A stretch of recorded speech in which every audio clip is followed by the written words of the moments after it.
eu vou mostrar o passo a passo da inovação, tá? Então, quem quiser fazer na empresa, quiser pegar um caderninho, anotar, também numa empresa real, essa é uma cliente minha que eu atendi.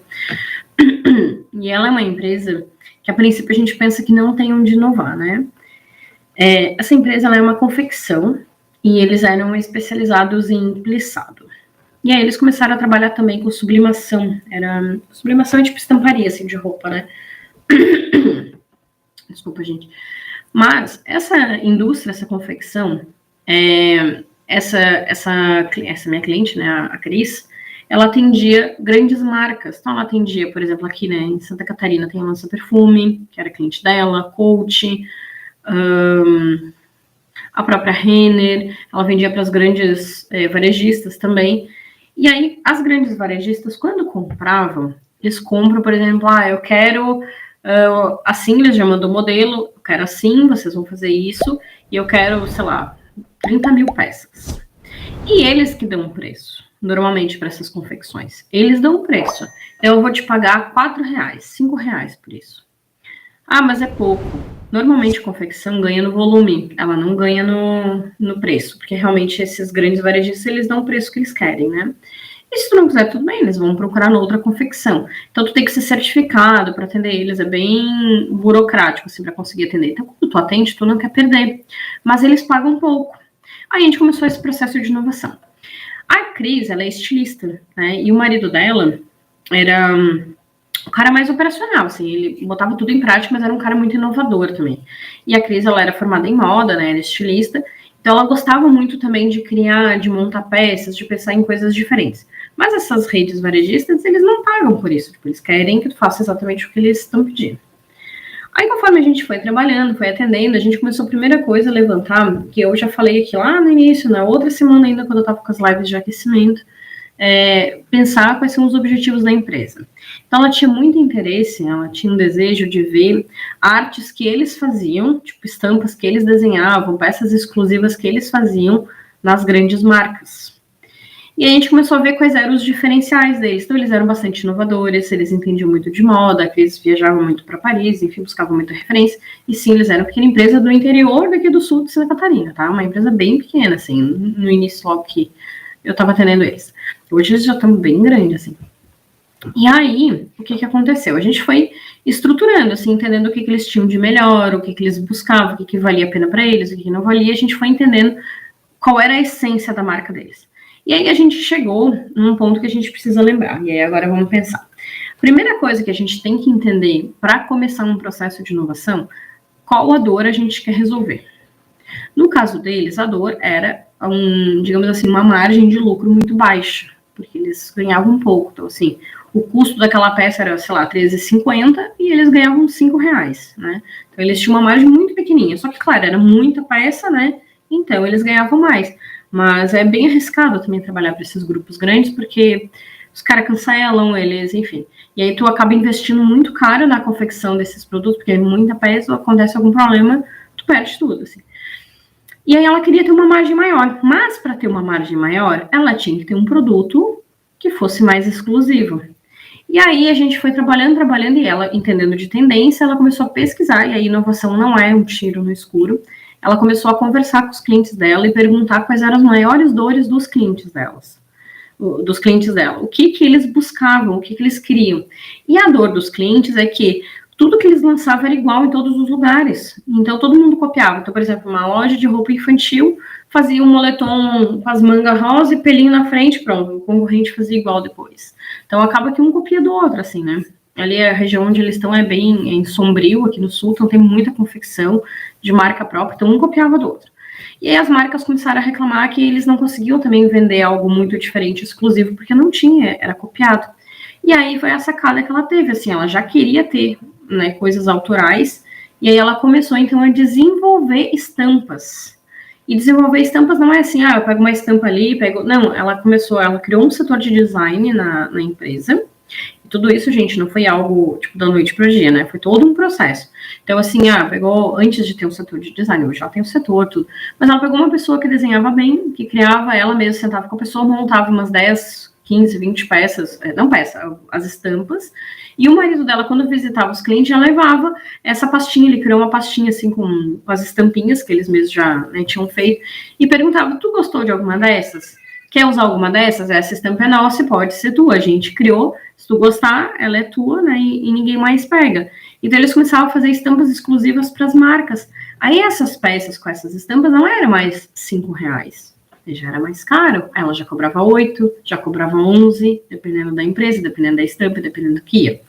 E hoje ela tem um setor específico de design, ela já abriu outras marcas do mesmo grupo, e o mais legal é que eles têm, por exemplo, estampas com aquarela feita à mão, enfim, eles têm uma infinidade. E eles criaram um serviço onde o próprio dono da confecção, ele vai lá e ele desenha a estampa que ele quer, ele diz a ideia e a pessoa monta para ele a estampa do jeito que ele quer.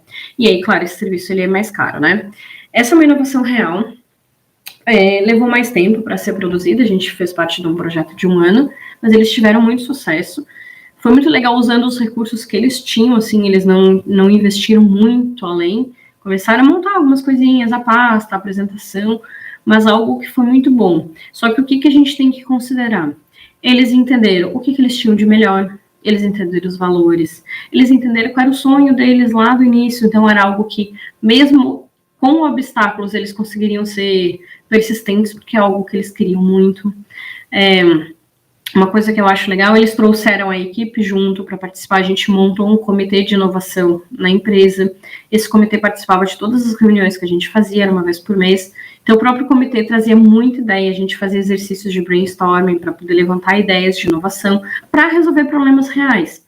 Então, assim, esse problema, ele foi resolvido, ela conseguiu aumentar a margem dela, né, com algumas peças, e levou a empresa para um outro lugar, no sentido de não ser mais uma reprodutora, mas algo mais voltado para desenhos autorais, vamos dizer assim, né?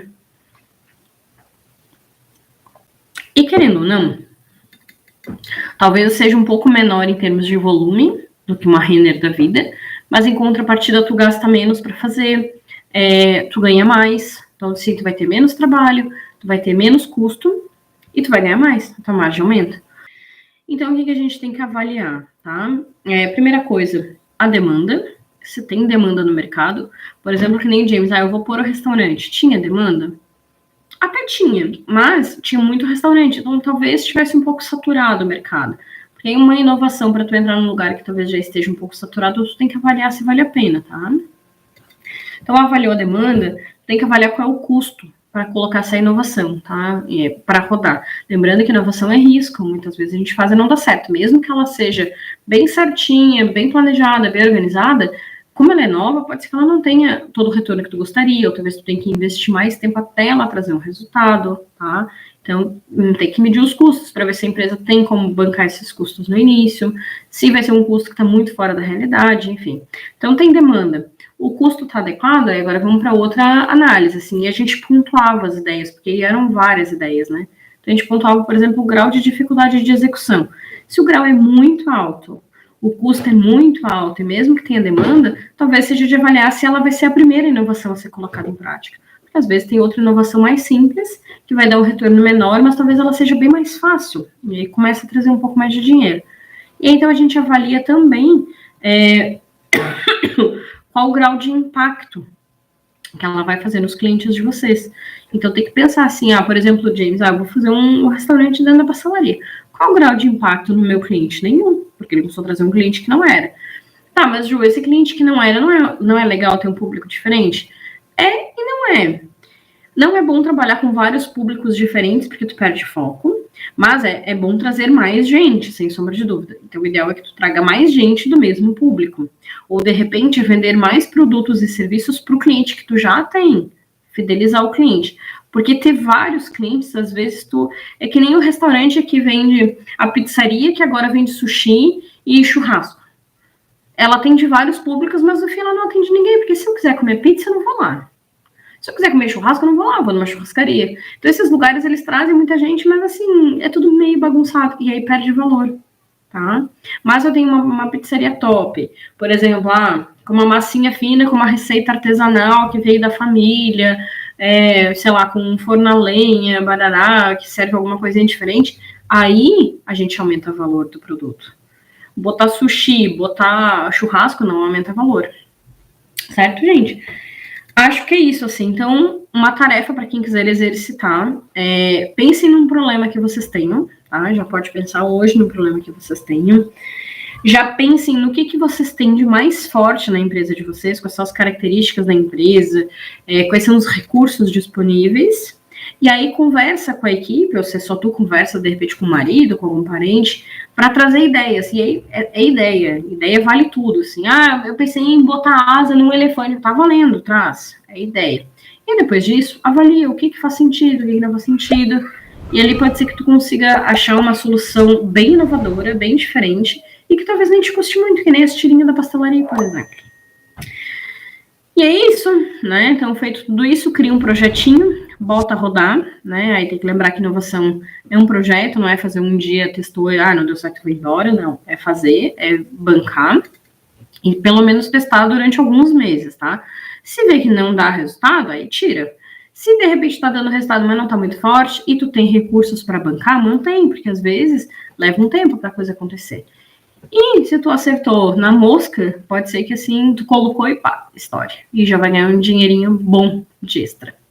Certo, gente? Obrigada pela audiência. Espero que vocês façam bons negócios. Porque quando eu atendi pelo Sebrae, eu atendi mais de 70 pequena empresa. De vários ramos. Então eu tenho muito exemplo de coisas simples que dá para ser feito que vai trazer retorno.